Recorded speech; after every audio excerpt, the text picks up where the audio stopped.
Now, past Bailey signed future Bailey up for things, and past Bailey's already like, she gonna be pissed. So.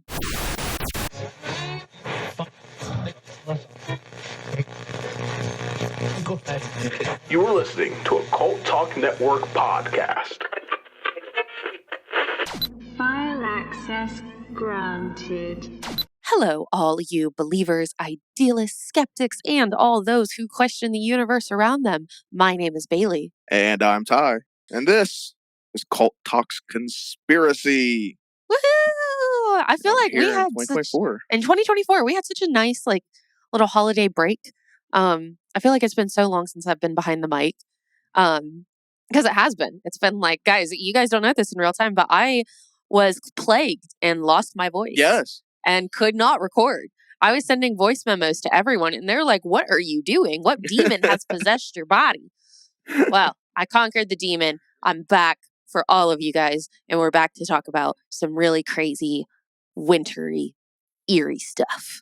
Yeah, this was a wild one to get recorded. This took a while to get this one going. I told you earlier, I felt like I went through the past myself just trying to get to this seat. Yeah, this was like constantly, pick a date, then, day of or day before, you'd have to message me that it wasn't I'm like, work. it's not going to work. It's not going to, I can't control what's happening right now. Like, it's just not going to be a thing. It was crises after crises after crises. Yeah, shit happens. It was all right. Life happens, man. But we're here, and we're finally going to get to talk about the infamous Dyatlov Pass. Yes, Dyatlov Pass. This one's a wild one. I remember hearing about this a long time ago when I was younger. Dude, my dad told me about this one very young. This is actually one of the more rare ones that I've heard about before getting into this group of friends. So this one goes way back. And this is really one of those ones, and we're going to talk about it throughout the entire thing. There is no satisfactory answer to what's happened here. Zero. None. Yes. Yep. Yeah, this is a wild one. There's a ton. Just a plethora of books and podcasts and documentaries and movies and episodes of television shows that try to explore and explain what exactly happened here at Dyatlov Pass, but it's never been conclusively determined what was going on, what happened. No, we don't know. We to this day don't know. And it's going on, I think it's closer to 70 years now. Yeah. That we still do not know what happened to these 9 individuals, which is, I mean, on our end, it's really strange. And, it is kind of cool to talk about because that's more on the unknown, strange, and we can hypothesize and we can, think about what may have happened. But in the reality of this, that is huge. Oh, absolutely. And all the leaps and bounds that science has made since then, and still there's not a conclusive explanation as to what exactly happened. It's just bizarre. I know. I think about the families a lot of time. When we're actually getting down to the nitty gritty of it, it's like, these people now have great grandchildren or, great grandnieces and nephews, and their families still don't know what has happened to them. Something I did find while I was researching this is there is actually a memorial foundation for the 9 individuals of the Dyatlov group. Oh, wow. That went, I believe it was started by the Yuri Yudin, who is the only survivor of the Dyatlov Pass, which we'll get into how that occurred. But he recently passed away, and his family has actually taken it over and are still running the memorial group. And it's so beautiful. This really is a huge piece of, Russian history of what happened to this group. Yeah, absolutely. I mean, it's not just a little thing over there in Russia. I mean, it's very revered and memorialized. I mean, as much as we kind of look at it over here in the States, just this weird thing that happened, it's really looked at in much, much greater light over in Russia because these were 9 individuals who just died. Yeah. And no one knows why or how. Yeah. And I mean, it's weird also because while having so much light shed on it, there's still so much that we don't know. Yeah. And that has been just inconclusive. And, of course, you've got government involved at this point. And guys, we're going to be talking about Soviet Russia. Buckle up. We're in a whole nother ball game. So, it's always sketchy when you're talking about the Soviets. There's always something sketchy going on. Something's going wrong with the Soviets. Well, I mean, Bailey, if you're ready, you sound like you're reared and ready to talk about Dyatlov. How do you pronounce it? Dyatlov, or now you got me doing it. I was calling it Dyatlov for the longest time, but it may be actually Dyatlov. I think it's Dyatlov. Yeah, it's neat. Yeah, we'll get into it. But I've always called it the Devil's Pass. Because Yeah. I'm an ignorant American. I can't pronounce stuff like that. So I call it the Devil's Pass. Because I think that's what the That's what the movie's translation is. I think the translation is Devil's Pass. Mm-hmm.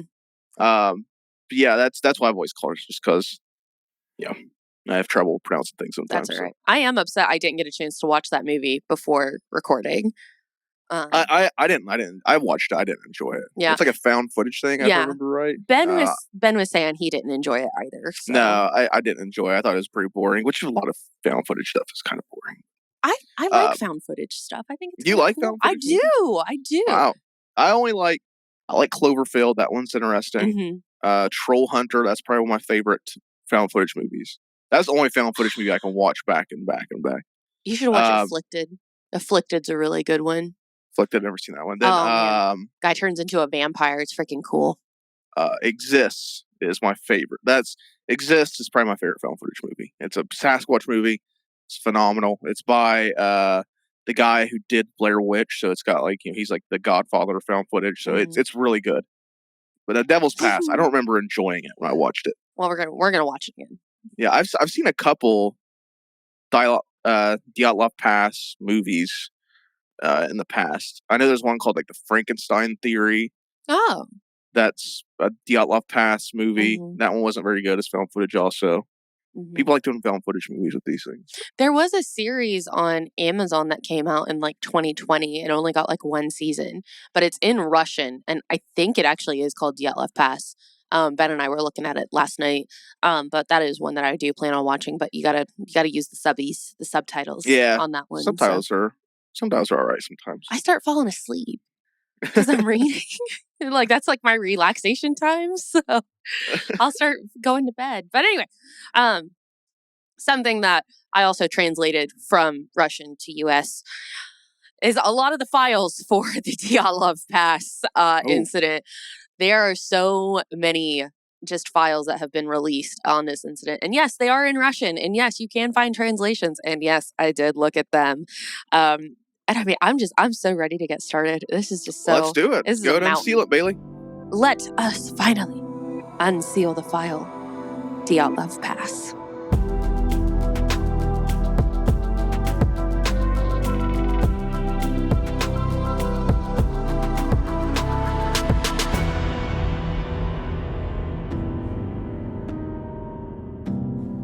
So, Dyatlov Pass. So, we're going to talk about a lot of different things here. First, we're going to go ahead and talk about what exactly were these 10 individuals doing in the Ural Mountains in the northern Urals of Russia.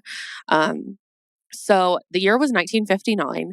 The leader of this team, Igor Dyatlov, who would later have his namesake as the Dyatlov Pass, so it was actually named after the leader of the team, would plan the 190-mile trek to go through the Dyatlov Mountain. 190 miles. Jesus Christ. Yeah, it was huge. There was a lot. So there was a lot that involved. So they took they took a train, and then they took a vehicle over to their base where they would start their trek. And then they reached another higher part of the mountain where they would put all of their supplies into a base, and then they would move further up the mountain into what would be the Category 3 portion of this trek. And that was what everyone was there for. At that time, they were all Category 2 certified hikers, and adventurers, explorers, which basically meant they had been qualified to do Category 2 level hikes, which was about mid difficulty at that time. Okay. Category 3 was the highest difficulty. They were there to go through hell, basically, and to survive it. And I mean, they knew what they were getting into. They packed a ton of supplies. The week leading up to the trek, they actually ate loaves of bread. Each individual ate a loaf of bread a day to keep their energy levels up, which is really funny because I think about my weightlifting days and I'm like, yeah, that makes sense. I know a big thing for hikers is the pint a day diet. That's something hikers do. It's like before a big hike, they'll do a pint of ice cream every day Oh, leading yeah. up to it to like pack on some extra mass to burn. Oh, So, yeah. Yeah, because the morning of, like, big and I remember we have a fall-winter run that we do here in Chillicothe, and I would do it, and, like, my night before, I would have, like, pasta and everything, and then the morning of, I'd have, like, toast and eggs and cheese and mm. all kinds of different things, and I would be fine. And that was also on Thanksgiving, so, of course, you gotta go all out, American Well, yeah, sweet. absolutely. So they knew what they were getting into. They knew this was going to be hard. They knew that this was probably going to be one of the most difficult things any of them had ever tried in their entire life. So what's very interesting about the Ural Mountains is they did actually have indigenous people that lived in this area, and they were called the Mansi people. And the Mansis had actually named this part of the mountain Dead Mountain, is what it directly translated to. So, and there was also rumor that 9 of Mansi hunters slash warriors were found dead in the Dyatlov Wow. Pass. Like around the time? Like not around the time, but previously Okay. in their lore, which was why they didn't go in this area. They've had, hunters and warriors that have died there that are native to the area. So you have to remember like the Mansi people, they live in this area. They understand how hard this area can be. And not only that, do they understand that they have the proper skills and equipment to be able to move forward in this area. They also have knowledge of what the indigenous creatures and wildlife looks like in this area, as well as hunting knowledge. These were Yeah. 9 hunter warriors that died, that were killed in this area, and they don't know. I wonder if there's a correlation, 9 and 9. See, I thought the same thing. I really did. What's interesting is the number 9. The number 9 is like it's a division of 3, so it's a division of divinity. Okay. And I don't know if that would be like a positive or negative thing. There might be a future Bailey that comes in here and is like, this is what the number 9 means. But for right now, let's move on to who our hikers were. So we've already talked a little bit about Igor Dyatlov, who was the leader of the Dyatlov Pass group. He also had a particular fascination with the Mansi people. He was actually not really famous, but I thought it was really cool. Mentioned that he had actually written out a Mansi to Russian translation dictionary. And Oh, he did wow. it himself so that he could talk and communicate with the Mansi people, which Huh. now thinking about it, it's super smart because it's like if you're going somewhere that you're not familiar with, making sure that you can speak the language of the indigenous people and get help if you need it is actually super, super smart. Oh, absolutely. Absolutely. Second member of our team is Ludmila Dabanita, and she was the youngest of the group. Yuri Kravashenko, who was probably the biggest jokester of the group as well. Rastim Slobodin was the most athletic of the group. His death is awful. Just warning y'all now. Alexander Kyatlov, he was the only non-student of the group. So all of these were students of the UPI University, which was an engineering college. And Alexander actually celebrated his birthday on the mountain, and the team had gifted him a tangerine, which he shared with the rest of the group. So A tangerine? a tangerine. They gave him a tangerine on top of the mountain. How cute. Like, I mean, that kind of further, identifies that not only was this a team of professionals, this is a team of friends as well. Yeah, they're very close. Yeah. We're all very, very close. Simeon Zolotare, he was also the oldest and he preferred to be called Sasha. He's not called Sasha in this because I wrote down Semyon the entire time. So I'm very sorry, Semyon. But he was also the most experienced, and he also had quite a bit of military background with Russia. Okay. Yuri Dovashenko, he was bold. He was very, very brave. He had actually on one occasion chased after a bear that had come too close to a previous team on a previous hike that he was on. Zendaya Komagora, Grova, go with the first one. We're going to call her Xena. We're going to call her Xena from now on. She was extremely experienced. She was actually on a previous hike as well, where she was bit by a viper on another expedition. Oh, Jesus Oh, Christ. yeah. And what is interesting, and makes her a fucking bad bitch, is she refused to let anyone else carry her gear so that everyone's load would still be equal. So she was bit by a viper and was like, no, I'm going to carry my own stuff. Like, bad Oh, bitch. damn. Another thing about Ludmila as well is she was either shot in the leg or broke her leg. I found like conflicting reports on this previous expedition. It could have been both, honestly. She could have been shot in the leg, which broke it. But her teammates on that expedition actually expected her to die on that expedition Wow. because of her injuries. These people have been through some shit. They really prior have. to this. And she refused to let any of her gear go. And she said, we're all making it out of here together. Wow. So, I mean, very, very, very experienced. And then Nikolai Theox, he was an advanced engineer and he was he was a graduate of UPI and he was just extremely well versed in his engineering field. One thing that I want to mention and that we're going to come back to a little bit later is both Alex and Nikolai were both working at a nuclear power plant at the time when they left to go to Dyatlov Pass. They were both current employees of a Russian nuclear power plant. Mm-hmm. Okay. So, our 10th member, Yuri Yudin. So Yuri Yudin was 21 years old and he was the only survivor of the Dyatlov Pass group. So the reason he is the only survivor is because within a few days of starting the trek, he had to abandon the hike early due to increased health issues, which included a rheumatism, which can be very, very painful. And it can actually be worsened by cold temperatures. And like you can't move, basically. Okay. So he had to abandon the hike and he turned back and he survived. And he actually did many interviews and he would eventually pass in 2013. That's gotta be crazy. Like I always hear stuff about like that, people surviving these big catastrophes by sheer luck or unforeseen circumstances. That's just gotta be just a crazy feeling to have. I couldn't imagine the survivor's guilt. Like that's the first thing I go to is survivor's guilt. Like why did I get to survive? Yeah, that's a weird thing. You always hear about survivor's guilt, and it's just a crazy thing. I watched a documentary recently on Netflix about an avalanche out in Colorado. It was during the 70s, I believe, and it was this ski resort right underneath a mountain. And there was a massive avalanche that they just weren't prepared for. A big snowstorm came in. They didn't have the provisions to prepare for it. And I think it was like 14 or 15 people died across the resort, and one person survived. Oh and my she God. talks about like how she was the first person to ever be found alive after an avalanche. Oh too. my. So she had like a huge amount of guilt she carried from that. Oh man.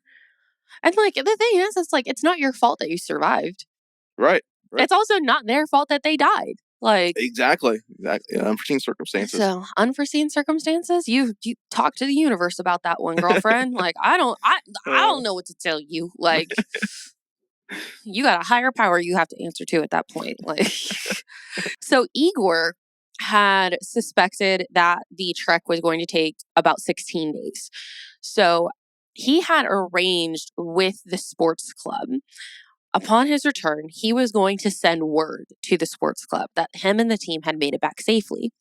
And he had told Yuri before Yuri's departure from the team that it may take an extra day. So if they don't hear back right on February 1st, it's okay. Wait a little bit. We're going to be okay. We're going to be there. This, of course, did not happen, but we're going to get into that later. But it's very important to understand that Igor was supposed to send word back to the sports club, and that was confirmed by Yuri Yudin, because Yuri Yudin had also received the same message confirming from Igor, yes, I'm going to send word to the sports club that we have arrived back safely. Okay. So on January 25th, 1959, the team would arrive via train into a small town at the center of the northern province. And then from there, they would take a vehicle to the start of the trekking route. January 25th, they arrive at the start. January 27th, the team would begin their journey starting at Otterton and then heading toward Versailles. And Versailles was where they were supposed to send word that they had made it back safely. January 28th was when Yudin would turn back, and then he would have reconfirmation that, Igor would send word. January 31st, they would reach the highland area in which they would be at the starting point for the most difficult part of their journey, especially for this time of year, especially because you're in the height of winter at this point in time. That is the shittiest of the shit. Yeah. Like, people from up north, we don't make plans to travel in January, February. We are stationed. We are staying put. We are not going unless anywhere. it's to go to Florida. People like to go to Florida in January. I don't even plan to get near a plane like during January. I'm like, it's just not gonna happen. Like, I'm sorry. So in February, in the very start of February, they were supposed to move past Mount Kiot Sporkill. Okay. That's not how you pronounce it. Don't repeat that. But this was the height of the most difficult part. This was probably one of the most difficult parts before they would have to ascend back down. So they would make camp above Mount Kiot. We're going to call it Mount Kiot. I know that's not the proper terms, guys, but pronunciations be hard, okay? And I just got my voice back, all right? Everyone be kind to me right now. However, with the worsening weather conditions, that caused the team to actually move towards Kiot, whereas they were supposed to be moving away from it. So they moved towards the point of Kiot where they were supposed to move a little away and past it because of just how desolate this area was going to be. The weather conditionings were going to be worsening. They were not going to have the security of the forest and the trees like they would have had they stayed on the correct path. Okay. And it would also make their visibility absolute shit as well. So when the mistake was realized, the team stopped and actually camped on the mountain rather than moving closer to the tree line, which was 0.9 miles downhill. Less than a mile downhill from where they were. They could have had the safety of the tree line. But it was speculated that Igor, along with the rest of the team, did not want to lose altitude at this point, so he and the team camped on the mountain as to not climb it again. It was also speculated that this could have served as a purpose to camp in harsher conditions for that level Category 3 training certificate.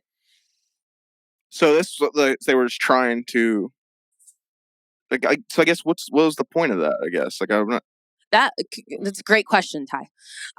The point, we don't really know. And that's why it's so strange that they were just out in the middle of the open, because this would be where their tent is found. Just fast forward a little bit.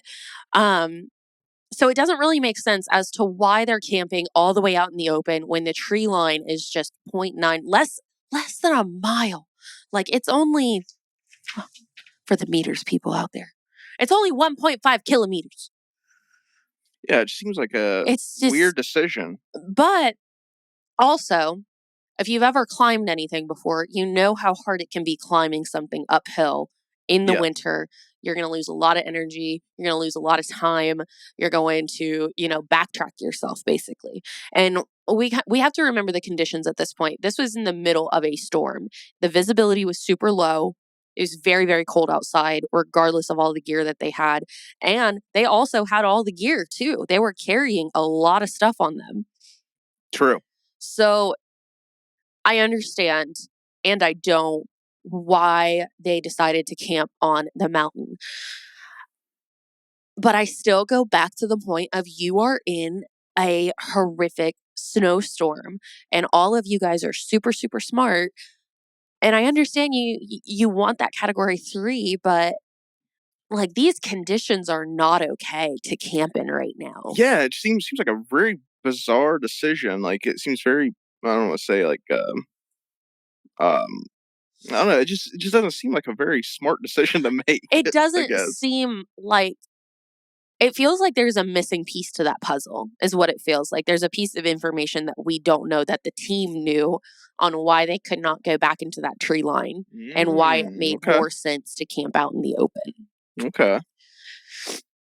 So the team took with them 4 cameras, and they also shared a diary to document their experience. And the diary was very telling because we would actually find out that Simeon was not an original member of the group. He was actually recommended by many to go along with them, along with some of Igor's superiors. So he's an outsider. He's not a part of these friends. This was the first time ever meeting him. Mhm. So we also have a collection of photos taken by the team, which we'll revisit those periodically. But one of the last photos that was taken of the team, you can only see about half of them. I think you can only see 5 of them. And they're in a straight line, and you can see them walking through dense snow. And they've got their skis on and everything. And I mean, it's just such an eerie photo to look at and to see half of the team. I know the one you're talking Yep, about. Yeah, yep. I know It's exactly the one you're talking so about. Yeah. eerie. Because, like, you, like, now in hindsight, we know that was one of the last moments. But back then, they were like, look, they were probably like, look how, you know, crazy it is that we're going through this and we're going to survive it. It's just so sad. So sad. Yeah. So fast forward to February. We're going to revisit our timeline a little bit here. So remember on February 1st, we said that Igor was supposed to send word that he and the team had reached Versailles, Yes. and he would send word to the sports club confirming that. So days passed and no word from the team came to the sports club. So on February 12th, the school would actually put together a team of volunteers and students to go out and search for the Dyatlov Pass group. On February 20th, the military and police would actually get involved, and experts and researchers would go out and along with helicopters would surveillance the area in efforts to find the team. So on February 26th, the first bodies of the Dyatlov Pass were found. And not all of the bodies were found at the same time. Some were found on that day. I think 2 of them were found on that day in February 26th. The third was found in March, and the remaining ones were not found until May. Wow. Because of the snow. Some of them, I think, were under 13 feet of snow. Jeez.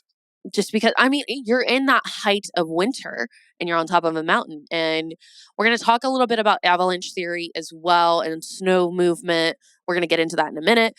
But it's just so like, and you have to give credence to just how awful this is. I mean, you've got brothers and sisters and moms and dads out there digging in the snow trying to find their children. Like, it's just, Wow. oh my God, man. Oh my God. So, yeah, that's terrible. Oh man. So each team member's manner of death is still questioned to this day, but due to specific autopsy files and all kinds of information that were released on the team, and their autopsy files were also released to the public, they are translatable. It's difficult. It's fun. There's a whole bunch of people out there. Thank you, God, or thank you to my special friend Boulder out there who listed all the autopsy stuff in English. Thank you very much. He helped me a lot.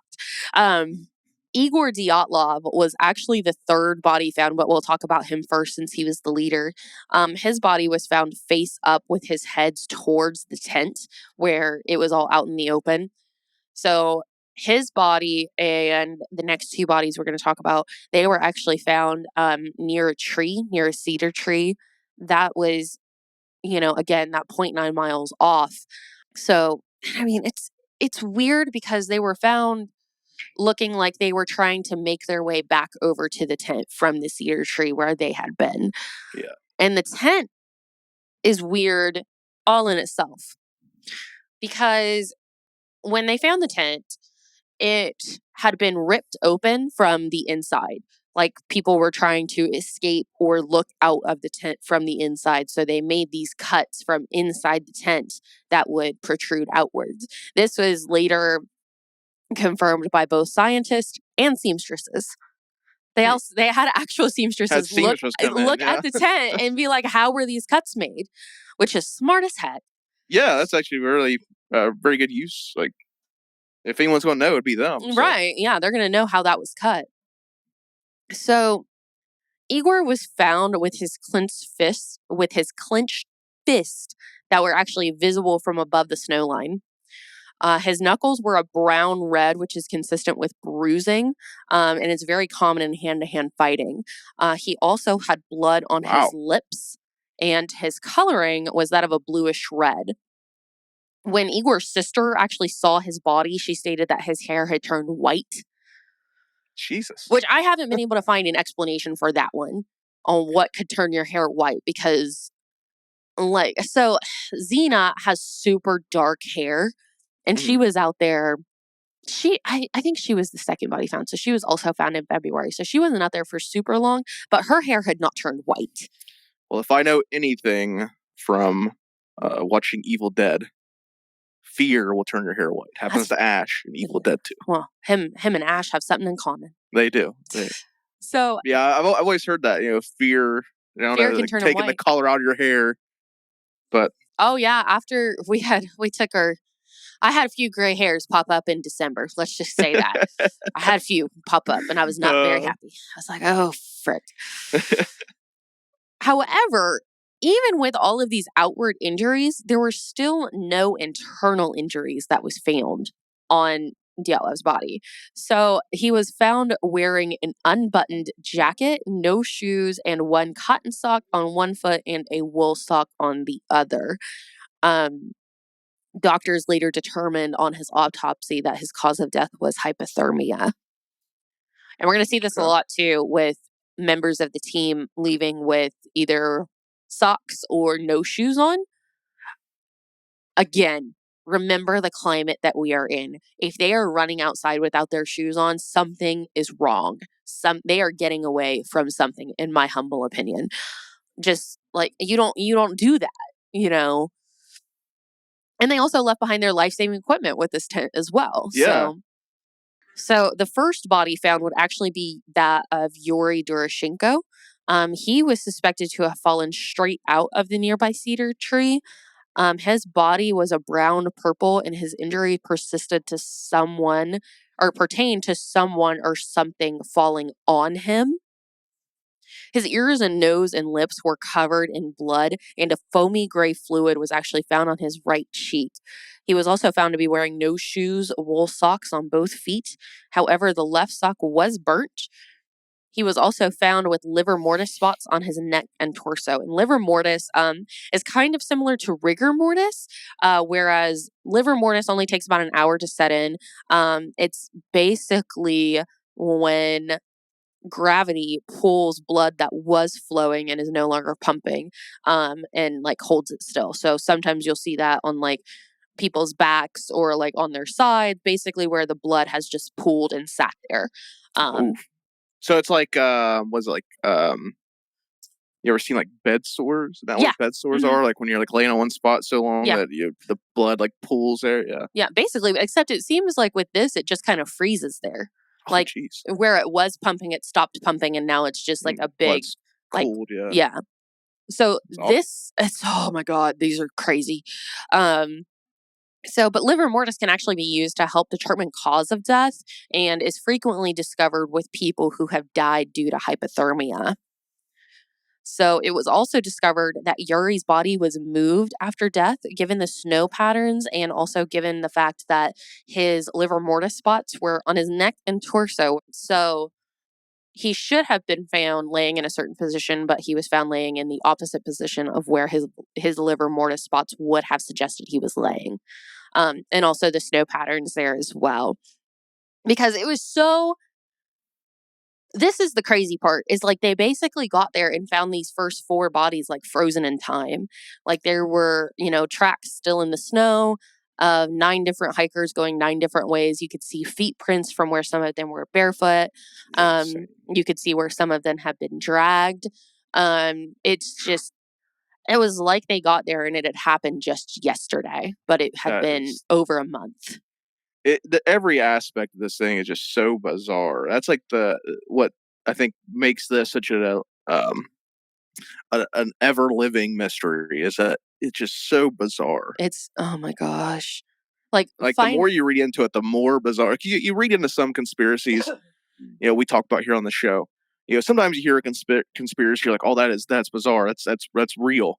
And the more you read into it, you're like, oh, actually, it's just, people not understanding what's actually happening. Right. And it's not that real. But then stuff like this, you read into it, it's like everything you read just makes it more and more mysterious and just shocking and just bizarre. Oh my gosh, yes.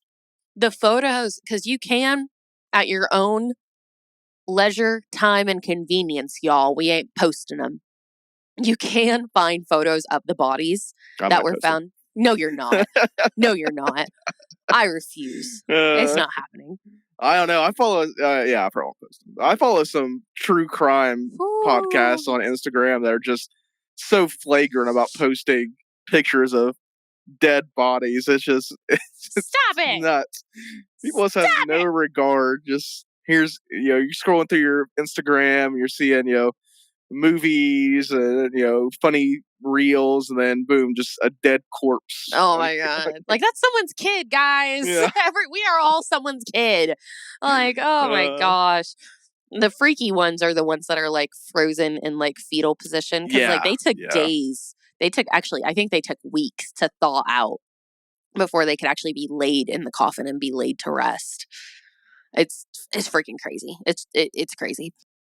So moving on to Yuri Krivoshenko, who was the second body found. And honestly, the findings of the bodies only get stranger from here. He was found to have bitten off part of his hand. Which he bit it off? He bit it off, yeah. Jeez. Which went into the other hand with finding skin in his teeth. My God. My little pun there.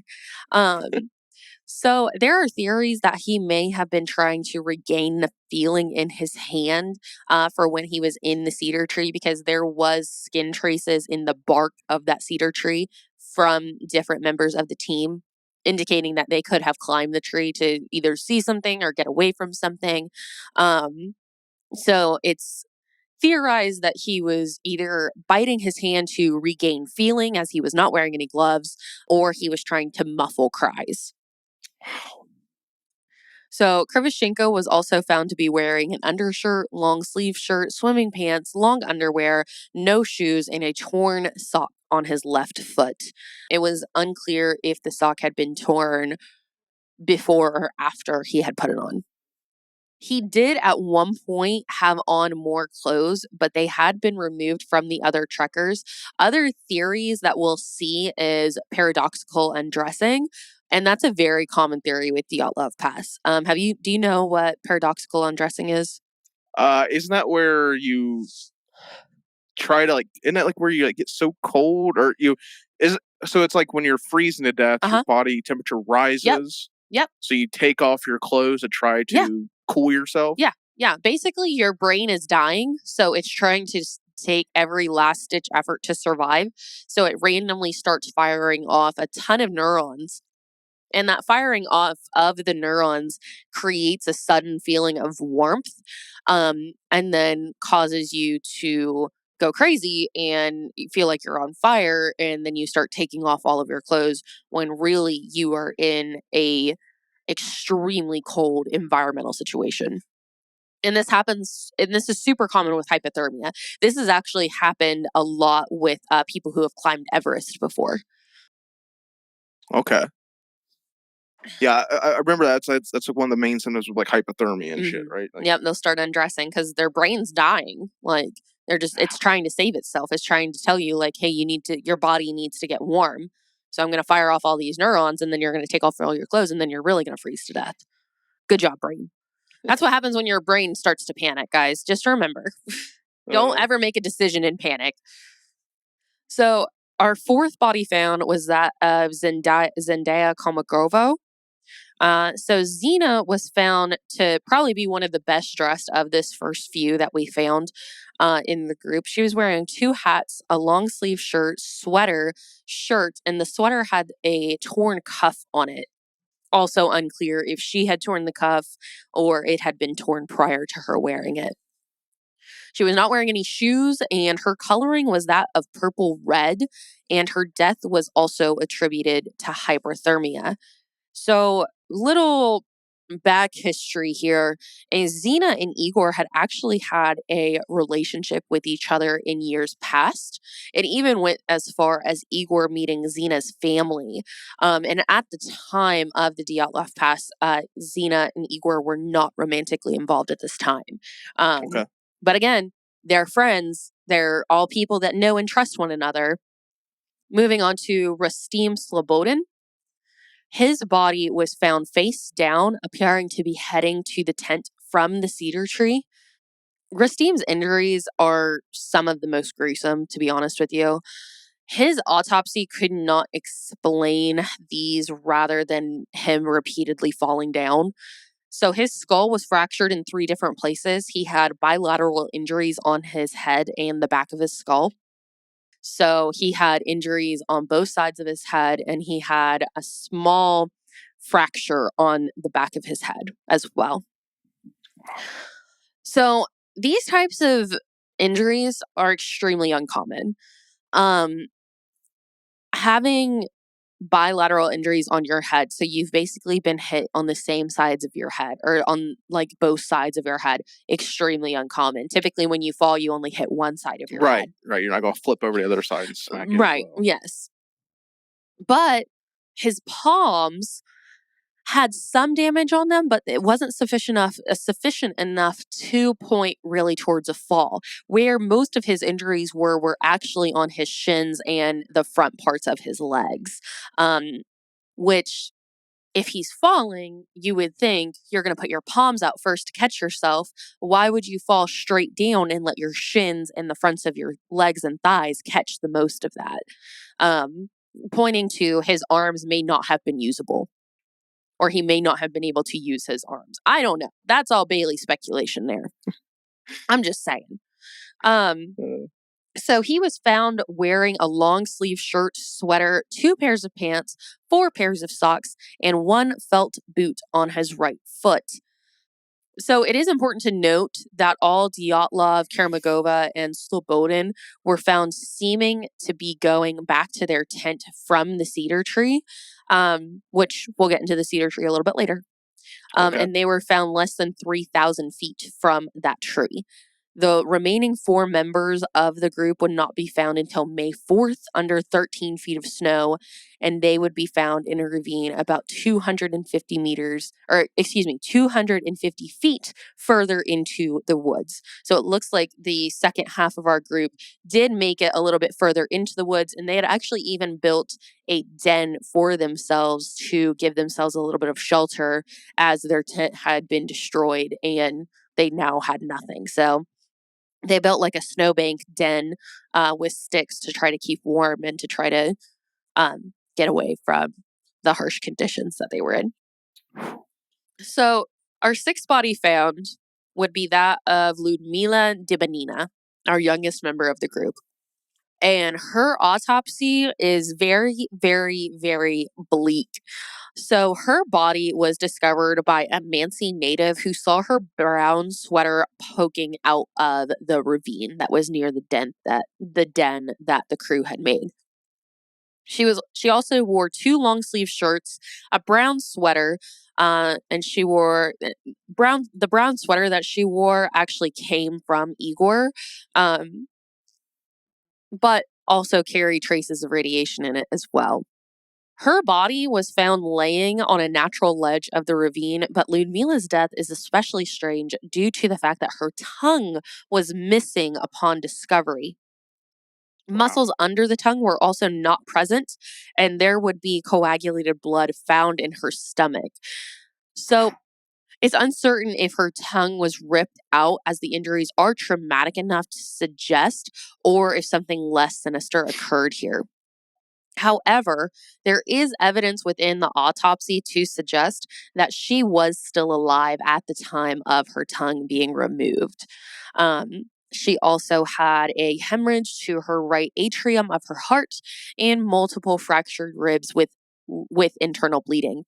So Ludmila's injuries again are slightly consistent with being crushed by by something or some unknown compelling force, which Right. That's the thing you hear all the time. Yep, it's in the autopsy. In her autopsy report, it says that these injuries were caused by some unknown compelling force. And that is like pretty much what stamped Dyatlov Pass as something that we don't know what occurred. Yeah. Semyon Zolotrov, who was also found near the den, he was found near the den that was made close to the ravine. It was determined that he could not have died of cold while inside this den. You got to remember, these are survivors. These are explorers. They're going to know how to build a shelter and try to survive within that. And they had done a pretty good job because he could not have died within that den if he had just stayed there. Something must have, in my opinion, come and gotten him and been like, hey, no. But he was found to be wearing 2 hats, a scarf, 2 shirts, a sweater, coat, socks, and Birks. Semyon was also found with an unaccounted for 5th camera, which begs the question, why did he go back for this camera and leave his skis and other life-saving equipment at the tent? So he went back for the camera. We don't know if he went back for the camera or if he had it on him the entire time. What we do know is instead of his skis or his bags or any food, he had his camera on him. His 5th camera that was not accounted for by the group. Wow. So he had a mysterious 5th camera that no one knew he had brought until his body was discovered. And I mean, you've got 4 cameras in a diary that's given to you. Why do you have a 5th one, and why did you not tell the others what the purpose of that 5th one was? Very mysterious. Unfortunately, we do not know the contents or any of the photos on that camera because the tape was unfortunately ruined by water damage. He was also found to be clutching a notebook and pen when he had died. And when one of the colonels had gone to look at what was in the notebook, he very loudly exclaimed, "He's written nothing." And the notebook was actually never admitted into evidence, nor does anyone other than this colonel know the true contents of that notebook. So you've got 2 very important things there. Camera, no photos, no nothing, ruined by water damage. And the notebook that we're just going to go off of the good colonel's word that nothing was written inside.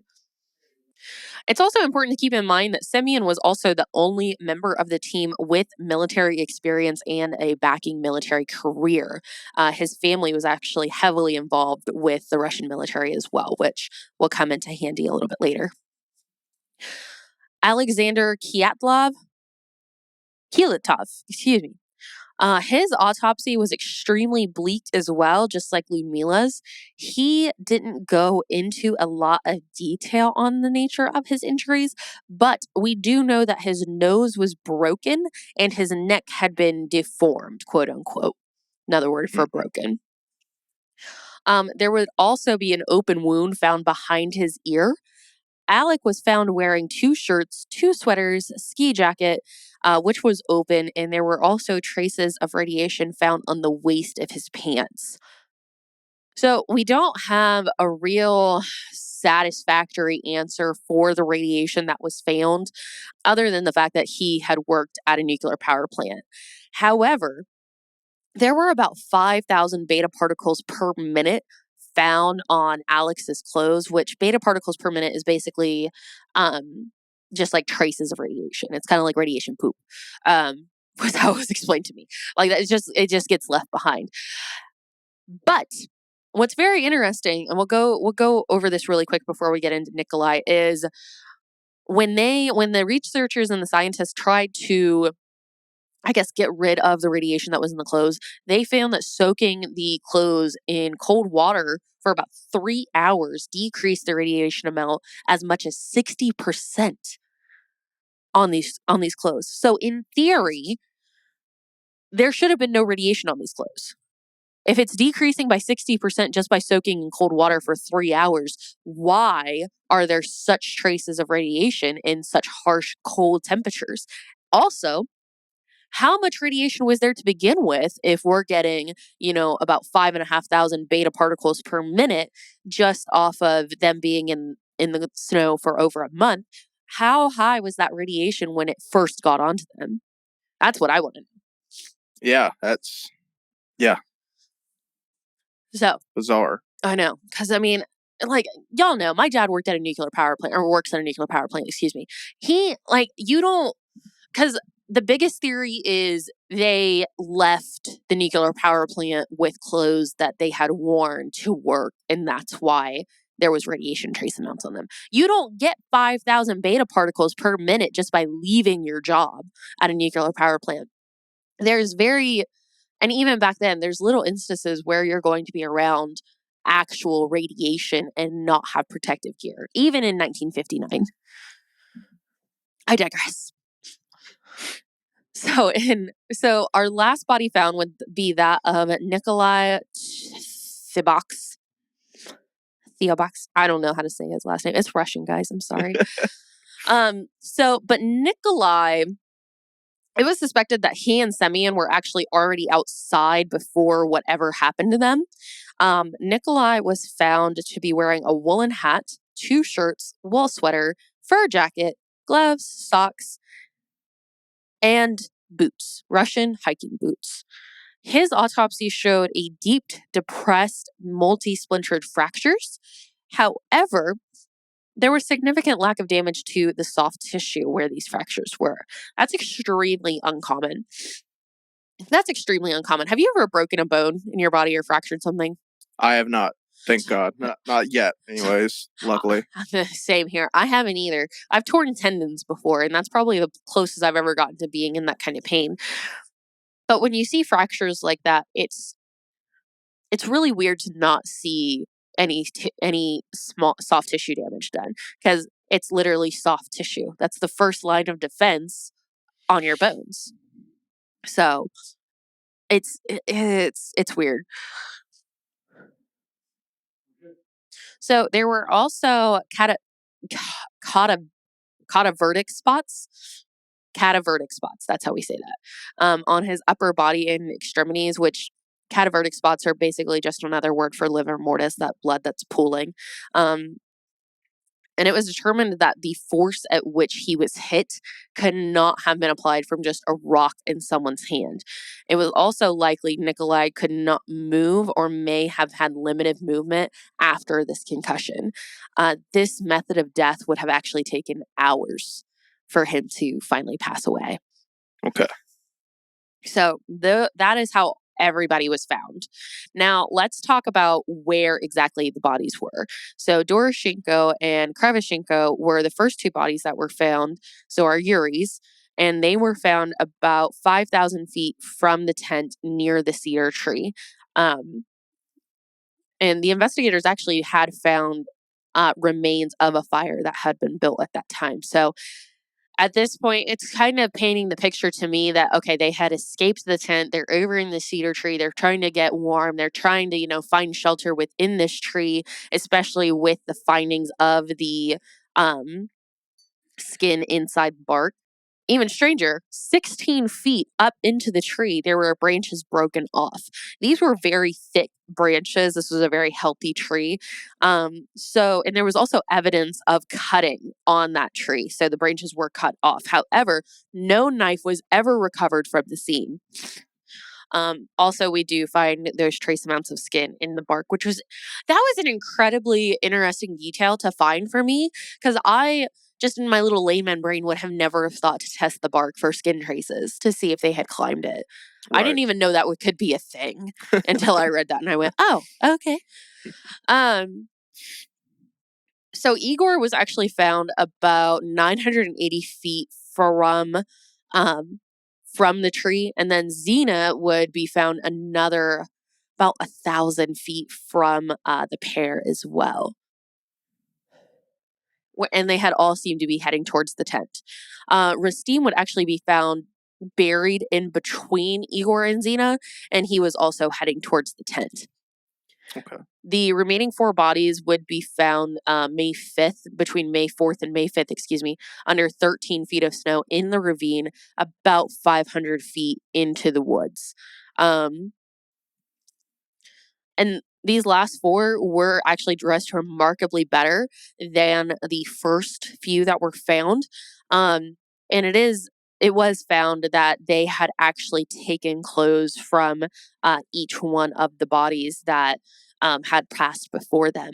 And the way that this had occurred, you can tell it was done respectfully. And what I mean by that is the bodies were laid out side by side by one another. They were actually found all in a line together. And each one of the crew members had equally distributed a piece of clothing from each person very equally. So we find, Xena or Ludmila wearing some of Igor's things. We also find, other members wearing other members' things. So it was very respectfully done. And I mean, that's what you have to do in that situation. Like, I understand it's crude and it's gross and you don't want to think about it, but they're not using it. Take it. And then from there, they would go over to the den dugout, and then build their shelter up with, the remaining snow and the sticks and whatnot serving as their shelter. And the bodies would actually be discovered just a few feet from the den. And this is actually a very similar pattern to what we see the first group of the Dyatlov Pass team. They were heading back to their shelter, trying to gain shelter from being out in the open whenever they were hit by whatever, because they're all like head face towards that shelter position. So now we're going to get into the very numerous theories that are a part of Dyatlov Pass. Oh, there's a lot of them. There's a lot, guys, but we're going to start with the number one that annoys me, and you guys already know what it is. It's the freaking radiation. Yes. The radiation that was found. So the researchers and investigators, upon discovery of the trace radiation, they had found that after rinsing the clothes in that 3 hours, it decreased by about 60%. However, that was the case for the Nikolai and Alex, who worked in the power plant. Ludmila's sweater that she had actually gotten from Igor had beta particles that were much higher than Nikolai and Alex. Her beta particles were, I think, about 9,000, whereas Nikolai and Alex only had beta particles between 5 and 5,500. So it was strange that she had a significant higher amount of beta particles than what the remaining 2 did. That is insane. So is there any real explanations to why she has so much radiation? No. Other than they worked at the power plant, absolutely not. Because there should not have been any radiation in this area. You also have to remember that these bodies were found in the ravine. So they had been exposed to the elements, and they had already been being soaked and washed within that freezing cold water. So if it's decreasing by 60%, by as much as 60%, within 3 hours, again,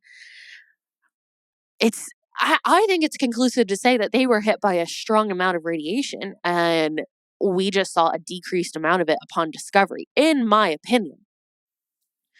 So, okay, so research and scientists would actually conclude that this radiation had to come from something direct, that came from something in direct contact that was radioactive. Again, the theory where they worked in the nuclear power plant. There was also a very interesting theory that I love, that Simeon, Alec, and Krivoshenko were actually KGB agents trading a form of radiation with the American CIA. So they were supposed to make the trade.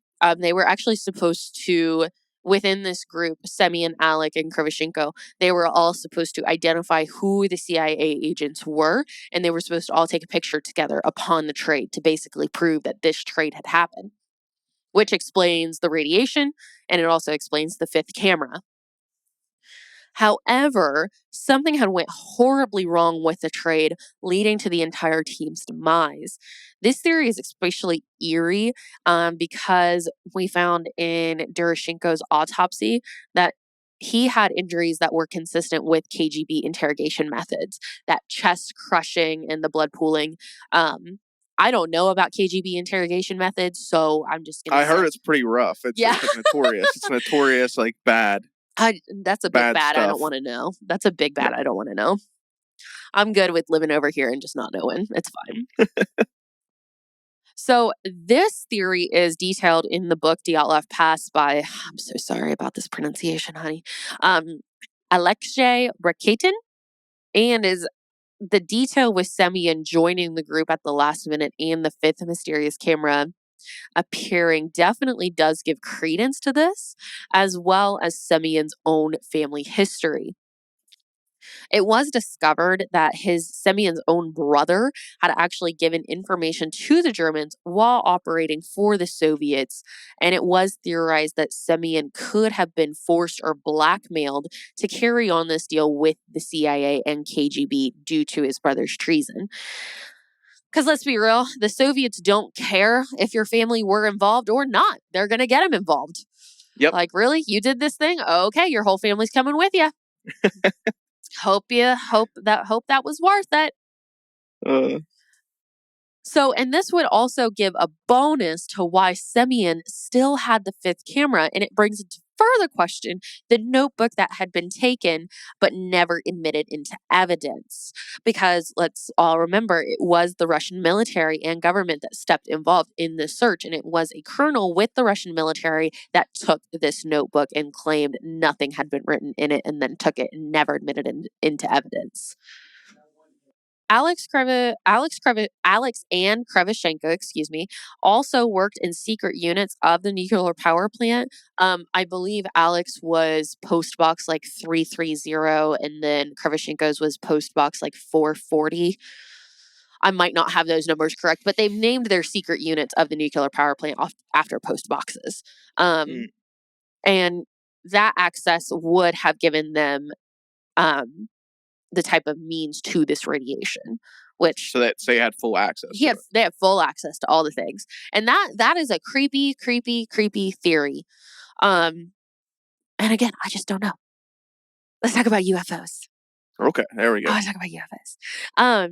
But first, we got to talk a little bit about the Mansi people. So the Mansi people who have lived in this area for centuries, they have reported seeing strange lights in the sky. There is also, a side note, we went on a little tangent here. So there's also a small theory that the Mansi people may have been to blame for the death. They took a lot of pride in this area.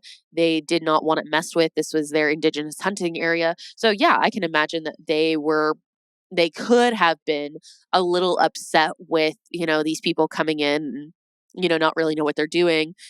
So it's been theorized before that some no good youths may have tracked down and found the team, as they were extremely well versed in the area and would have inherently had the skill and equipment in order to survive in this climate. They were also skilled hunters, and the infamous Photo 17, which is supposed to also possibly be evidence of a Yeti. We're getting there. Yeah. Whole documentary about that on HBO Max. Yes, it's a beautiful documentary. We love it. Which we're going to get there. Don't worry, we're getting there.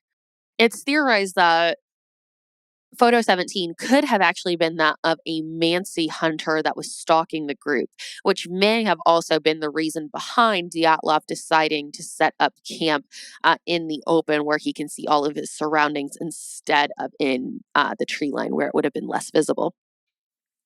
But back to UFOs. Back to the UFOs. So speaking of the photos on the camera, Semyon would have also, on his known camera that he had to everyone, there were also very strange photos taken of strange lights and shapes that were in the sky. Okay.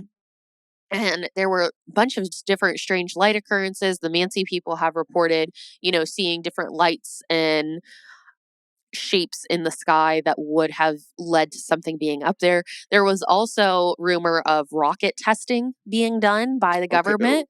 All right. So that the UFO theory is wild. And of course, we have to talk about the avalanche theory. So avalanches are not common in this area.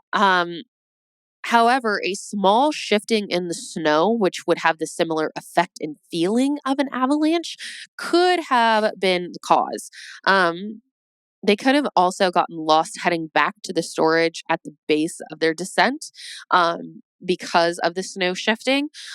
So it's kind of like land shifting when that happens. Like, the snow is like underneath, it's starting to melt, so then it starts to shift, and you kind of get on a different footing. So it was it's kind of different because everyone wants to push this avalanche theory so hard because of the injuries and because of just how drastic everything was. I still don't think it was an avalanche.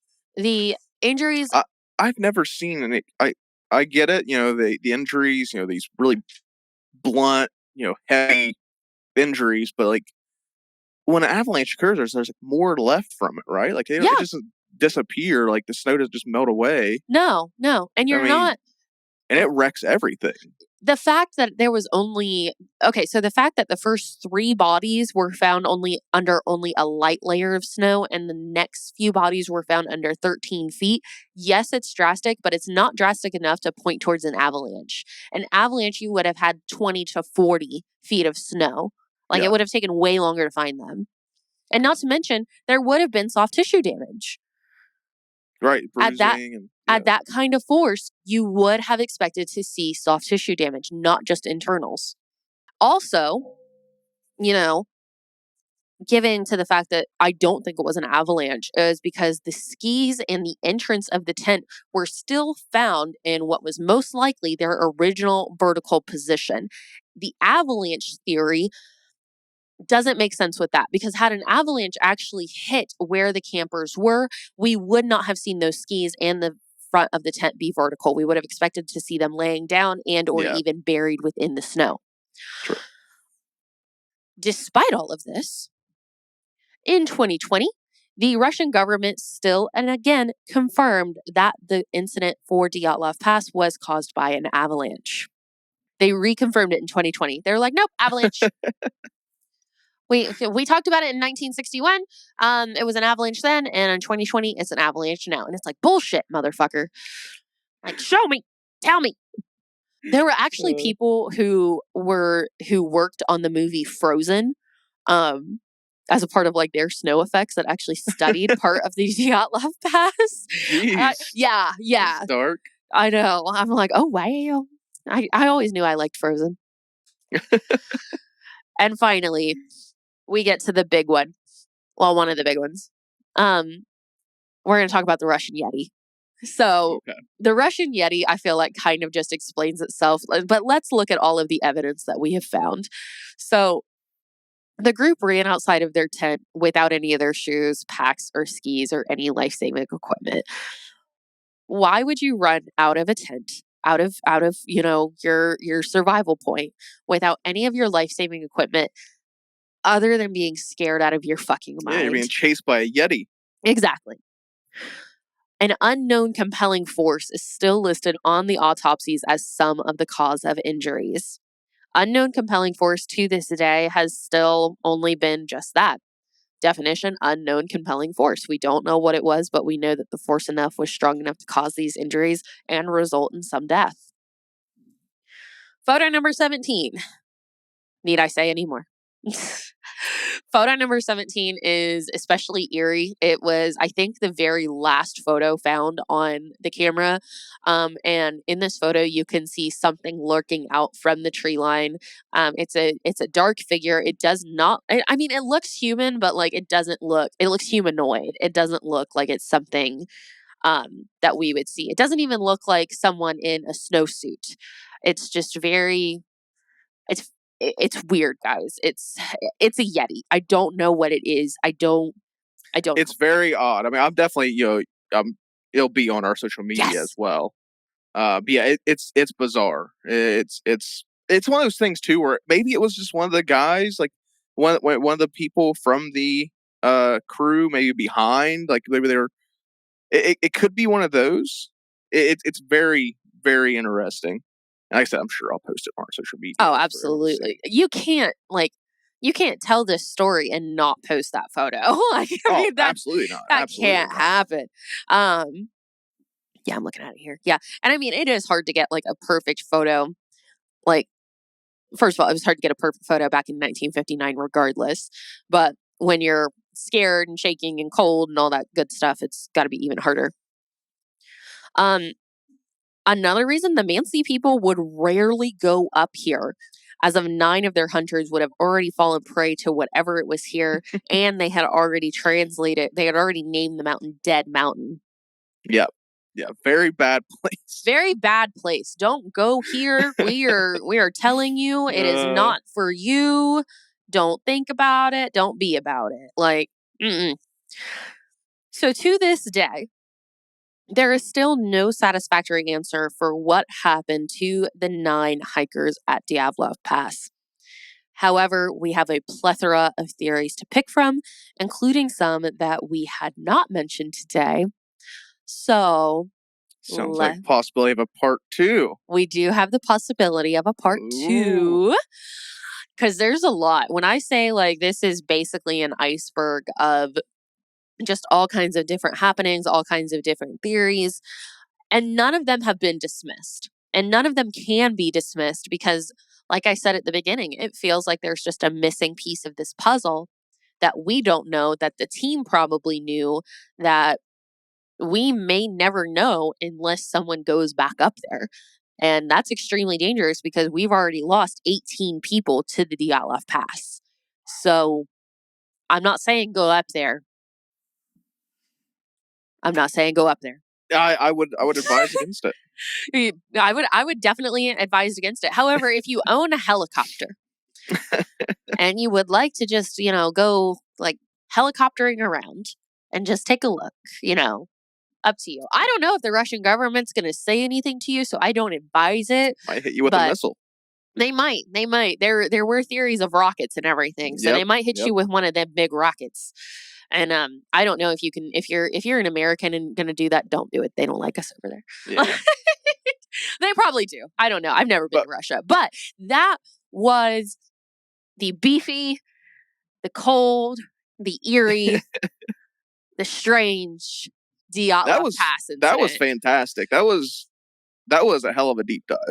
Oh my gosh. I really enjoyed this. Oh, you really went into it. Thank you. I'm so happy. Yeah. This was one, it's such a big story that it's one of those ones, it's like Roswell for the US. Like you have to give that story so much respect and just be like, and not only that, you need to give the survivor, Yuri Yudin and his family respect, without even saying, of course, the hikers who lost their lives there, because we still don't know what happened to them. So no. Making sure you have all the detail there was very important to me. And I'm very glad. I hope all of you listening at home have also enjoyed this. Yeah, I think you definitely nailed it. Nailed it. But there you guys have it. That was a good one. That was excellent. We're kicking off 2024 pretty big. Y2K. Yeah.